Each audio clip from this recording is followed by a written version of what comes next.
lẽ bằng ra nè vì vậy mình trong ban quân sầm bắp bị phu thế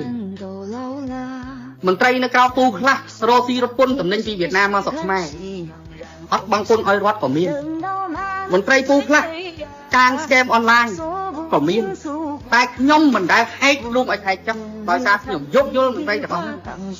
năng ngày bóng bóng từng ngọc nhỉ nhom quam trô nơi ở với đại lục hay và nạn giấy bộ ở gran phụ mình tây đạiประพฤติ អំពើ ពុក លួយ បំផ្លិច បំផ្លាញ សម្បត្តិ ជាតិ ណា ខ្ញុំ គាំទ្រ មែនទែន តែ ចំណុច ដែល ខ្ញុំ មិន គាំទ្រ នោះ គឺ ត្រង់ ចំណុច ថា គាត់ ដឹង ទាំង អស់ ហេតុ អី គាត់ មិន បង្ហាញ ពួក មន្ត្រី ទាំង អស់ ហ្នឹង តើ ពួក មន្ត្រី ណា ខ្លះ ដែល នាំ អីវ៉ាន់ ណា ខុស ច្បាប់ នាំ អីវ៉ាន់ កិច្ច ពន្ធ ចូល មក ស្រុក ខ្មែរ ណា គួរ តែ បង្ហាញ ប្រាប់ មហាជន ឲ្យ ដឹង ណា កុំ លាក់ លៀម រឿង មួយ ក៏ ពួក មន្ត្រី ហ្នឹង ឲ្យ លុយ ឲ្យ កាក់ អី ទៅ លោក ផែង វណ្ណៈ លោក ផែង វណ្ណៈ ខ្ជិល ផ្សព្វផ្សាយ ឲ្យ ឬ ក៏ មន្ត្រី ណា ដែល លោក ផែង វណ្ណៈ និយាយ ដោយ សារ តែ ពួក មន្ត្រី ហ្នឹង អត់ ផ្ដល់ ប្រយោជន៍ អី ឲ្យ ផែង វណ្ណៈ សូម មេត្តា សាង អំពើ ល្អ ដើម្បី ប្រទេស ជាតិ ណា មន្ត្រី ណា ខូច ខ្ញុំ គាំទ្រ ឲ្យ បក ស្បែក ពួក មន្ត្រី នឹង ចោល ទៅ រាយការណ៍ ទៅ ថ្នាក់ លើ ដើម្បី ឲ្យ ថ្នាក់ លើ អន្តរាគមន៍ ដក តំណែង ឬ ក៏ ប្រឈរ ជើង ឬ ក៏ ចាប់ ពួក មន្ត្រី ទាំង អស់ នោះ ផ្ដន់ ទាទោស តាម ផ្លូវ ច្បាប់ ពី ព្រោះ មន្ត្រី ទាំង អស់ នេះ គឺ ធ្វើ ឲ្យ ខូច បំផ្លិច បំផ្លាញ ដល់ ជាតិ